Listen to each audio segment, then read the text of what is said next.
When senior politicians, top government officials, or any politician or public official are being investigated, when that concludes, then there should be a public explanation as to what was investigated and why the conclusion was not to prosecute. It's a straightforward question without a straightforward answer.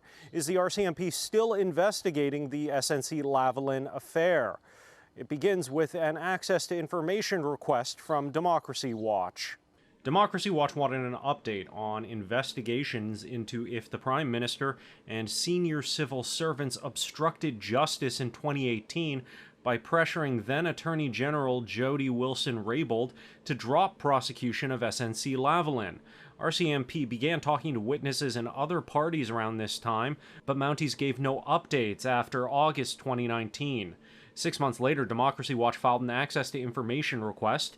The RCMP response took over 3 years. The RCMP's statement yesterday raises as many questions as the letter that it sent to Democracy Watch on May 25th raises. The May 2023 letter from RCMP says the matter is currently under investigation, that the records are exempt from access to information requests, that a request can be resubmitted once the investigation is done, and that the RCMP is exercising its discretion by releasing some documents. That included 86 redacted pages and Democracy Watch's original letter to the RCMP. But when Democracy Watch published this response on Monday, RCMP issued a new statement saying an investigation happened but is now over. There wasn't enough evidence to sustain charges, and the person who filed the initial complaint was informed in January. It's not because the specific things that are required to prove obstruction weren't present that everyone acted well and that we can all say, oh, that was fine.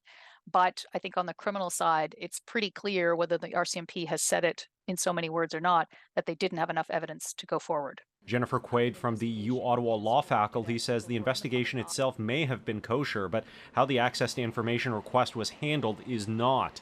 If the investigation was closed as early as January 2023, why did RCMP write a letter in May saying it was still ongoing?